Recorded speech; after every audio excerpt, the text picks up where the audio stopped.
Inspired YouTube channel में आपका दिल से स्वागत है। सही कहा किसी ने, हर किसी को परीक्षा देना पड़ता है, चाहे कोई भी हो। इस तरह बुद्ध का एक शिक्षक को भी एक वेश्या का घर पे एक रात के लिए शरण लेना पड़ा था। चलिए आज की कहानी पर चर्चा करते हैं। आनंद कभी महावीर बुद्ध के शिष्य थे। वह बुद्ध का सबसे प्रिय शिष्य था। वह बुद्ध की शिक्षाओं से बहुत प्रेरित थे और हमेशा बुद्ध के आदर्शों का पालन करने का प्रयास करते थे।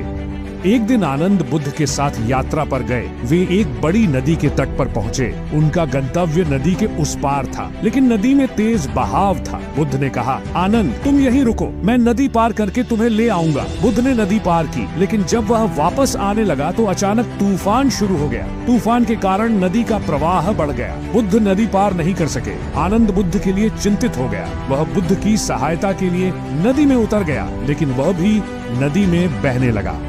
एक समय आनंद को एक वेश्या के घर के पास फंसना पड़ा। वेश्या ने आनंद को देखा और कहा, तुम यहाँ क्या कर रहे हो? आनंद ने कहा, मैं बुद्ध का शिष्य हूँ। मैं बुद्ध की मदद के लिए नदी पार कर रहा था, लेकिन तूफान के कारण मैं नदी पार नहीं कर सकता। वेश्या ने कहा, तुम मेरे घर में शरण लो, मैं तुम्हारी मदद करूंगी।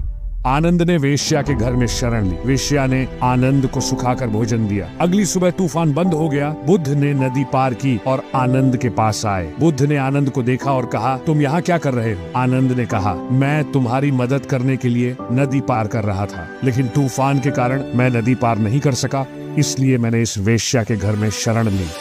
बुद्ध ने कहा, तुम एक अच्छे शिष्य हो। तुम मेरे बारे में चिंतित थे, लेकिन तुमने गलती की। तुमने एक वेश्या के घर में शरण ली। आनंद ने कहा, मुझे पता है मैंने गलती की है, लेकिन मैं क्या करूं? मैं नदी पार नहीं कर सका। बुद्ध ने कहा, तुमने गलती की, लेकिन तुम एक अच्छे शिष्य हो, इसलिए मैं तुम्हें माफ करता हूं। बुद्ध आनंद को उनके गंतव्य तक ले गए। हम ये सीख सकते हैं कि अगर हम अच्छे कर्म करना चाहते हैं तो फिर हमें सावधान रहना होगा। हमें किसी भी स्थिति में अपनी नैतिकता बनाए रखनी चाहिए। उन्होंने बुद्ध के आदर्शों का अधिक से अधिक पालन करने के लिए खुद को प्रतिबद्ध किया। एक दिन आनंद बुद्ध के साथ जंगल में घूम रहे थे। वे एक छोटी सी झोपड़ी में पहुंचे। कुटिया में एक बूढ़ा भिक्षु रहता था। बुद्ध उस बूढ़े भिक्षु से मिले और कुछ देर तक उससे बातचीत की। बूढ़ा भिक्षु बहुत बुद्धिमान और धर्मात्मा व्यक्ति था। बुद्ध ने बूढ़े भिक्षु से बहुत सी बातें सीखी। बुद्ध से मिलने के बाद आनंद के जीवन में बहुत बदलाव आया। जब उन्हें एहसास हुआ कि एक भिक्षु को कैसे रहना चाहिए, वह एक समर्पित भिक्षु बन गए। उन्होंने अपना जीवन बुद्ध की शिक्षाओं के प्रसार के लिए समर्पित कर दिया। एक गांव में एक ईमानदार आदमी रहता था। उसका नाम सुधीर था। सुधीर बहुत अच्छे इंसान थे। वह हमेशा दूसरों की मदद करते थे। वह कभी किसी से झूठ नहीं बोलता। वह कभी किसी को धोखा नहीं देता। एक दिन सुधीर के गांव में बड़ी बाढ़ आ गई। बाढ़ में कई घर और फसलें नष्ट हो गई। ग्रामीण गंभीर खतरे में हैं और सुधीर ने ग्रामीणों की मदद करने का फैसला किया। वह उनका भोजन है कपड़ों, मकानों की मदद की। सुधीर की मदद से गांव वालों की जिंदगी काफी बेहतर हो गई। उन्होंने सुधीर को अपना दोस्त मान लिया। एक दिन सुधीर जंगल में घूम रहे थे। वह एक छोटी सी झोपड़ी के पास आया। कुथिरा में एक बूढ़ा साधु रहता था। सुधीर उस बूढ़े साधु से मिले और कुछ देर तक उनसे बातचीत की। बूढ़ा साधु बहुत बुद्धिमान और धर्मात्मा व्यक्ति था। बूढ़े साधु ने सुधीर के अच्छे कार्यों की प्रशंसा की। उन्होंने सुधीर से कहा, आप एक ईमानदार आदमी हैं। तुम्हें अपने अच्छे कर्मों का फल अवश्य मिलेगा। बूढ़े साधु की बातें सुनकर सुधीर बहुत प्रसन्न हुआ। उन्होंने खुद को अधिक से अधिक अच्छे काम करने के लिए प्रतिबद्ध किया। कुछ समय बाद एक अमीर व्यापारी सुधीर के गांव में आया। सुधीर की ईमानदारी और अच्छे कार्यों के बारे में सुनकर सुधीर ने व्यापारी को उसे अपने व्यवसाय में भागीदार बनाने के लिए मना लिया। सुधीर और व्यापारी ने एक साथ व्यापार किया और बहुत सारे धन के मालिक बन गए। सुधीर ने अपनी संपत्ति का उपयोग गांव वालों की मदद करने के लिए किया। उन्होंने गांव में एक स्कूल और एक अस्पताल की स्थापना की। सुधीर की ये ईमानदारी का उसे इनाम जरूर मिला। वह एक सफल व्यवसायी और लोकप्रिय व्यक्ति बने। नैतिक शिक्षा गांव में एक गरीब किसान रहता था। उसका नाम राम था। राम बहुत ईमानदार और समर्पित व्यक्ति थे। वह हमेशा दूसरों की मदद करते थे। वह कभी किसी से झूठ नहीं बोलता। वह कभी किसी को धोखा नहीं देता। एक दिन राम अपने खेत में काम कर रहा था। अचानक उसने देखा कि एक छोटा बच्चा गड्ढे में गिर गया है। राम तुरंत गड्ढे में उतरे और बच्चे को बचा लिया। बच्चे के माता पिता ने राम को धन्यवाद दिया।